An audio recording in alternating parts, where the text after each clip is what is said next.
주님의 기쁨 되기 원하네. 나 주님의 기쁨 되기 원하네. 내 마음을 새롭게 하소서.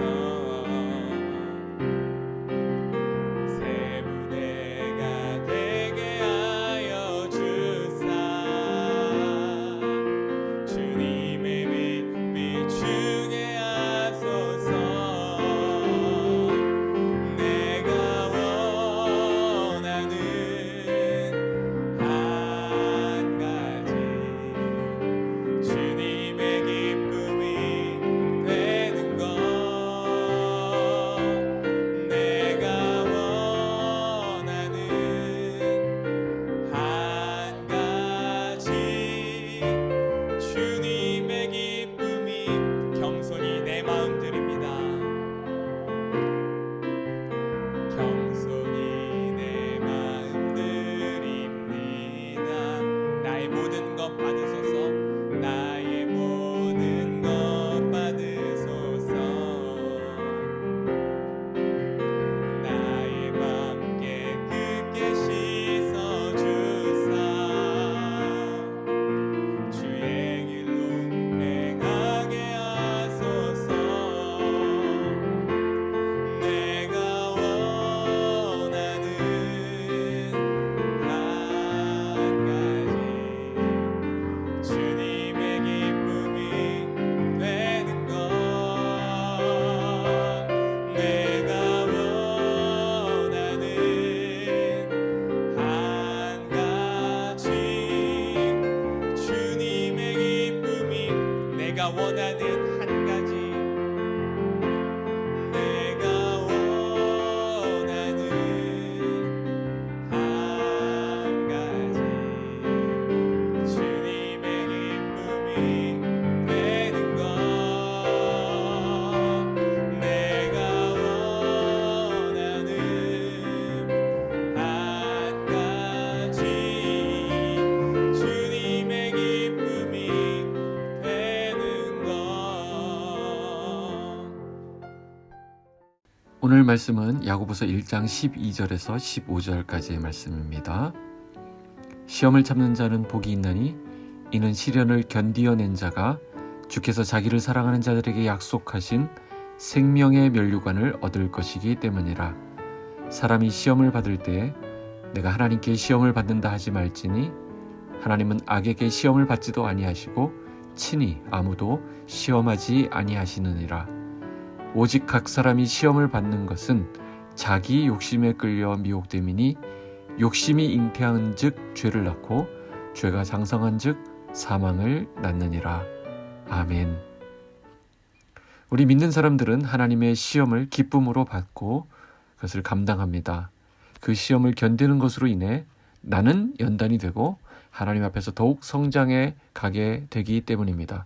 그러나 세상이 주는 유혹은 성격이 다릅니다.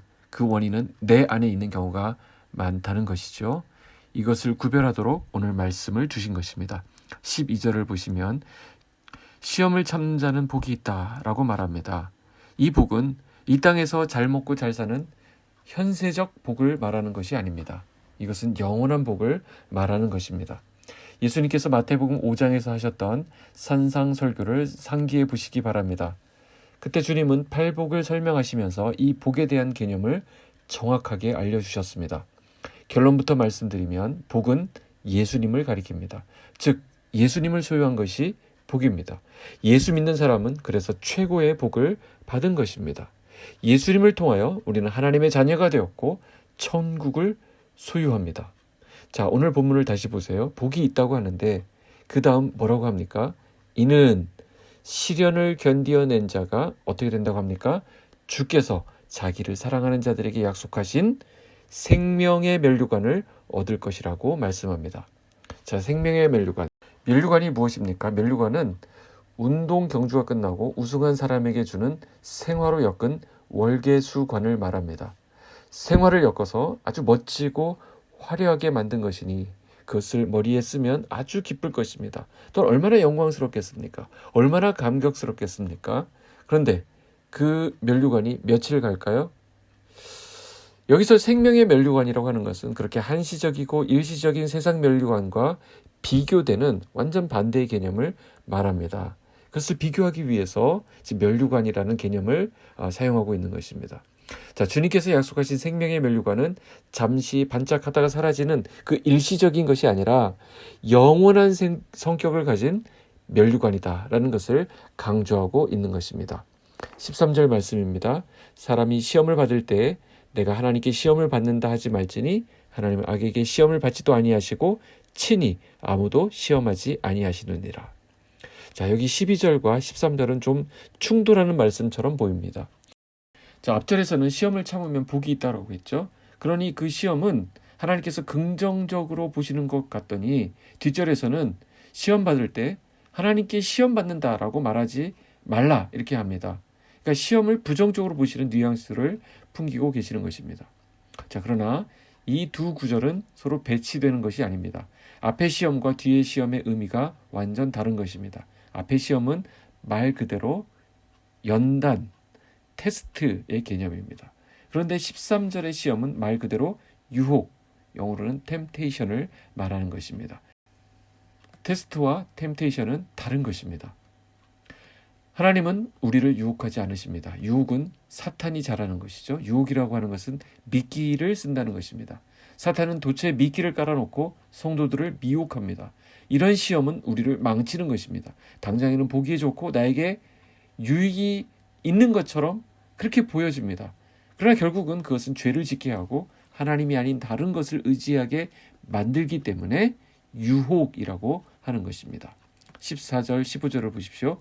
오직 각 사람이 시험을 받는 것은 자기 욕심에 끌려 미혹됨이니 욕심이 잉태한 즉 죄를 낳고 죄가 장성한 즉 사망을 낳느니라. 유혹을 이기지 못하는 것은 결국 자기 욕심 때문이라는 것이죠. 그런데 그 시험을 앞에 두고 그것을 하나님 탓으로 돌리면 안 된다는 것입니다. 아예 그 유혹받을 상황을 벗어나야지 그 앞에서 알짱거리고 있으면 안 된다는 것입니다. 예를 들어보죠. 빗소금 청년이 기도 한번 세게 하고는 현란한 조명이 막 돌아가고 있는 클럽에 가서 주여 이 시험을 이기게 하옵소서 하면 안 된다는 것입니다. 그것은 이미 자기 욕심에 끌려서 미혹이 된 것입니다. 이것은 가볍게 여길 문제가 아닙니다. 결국 이 시험이 무엇으로 끝나죠? 사망으로 끝이 납니다.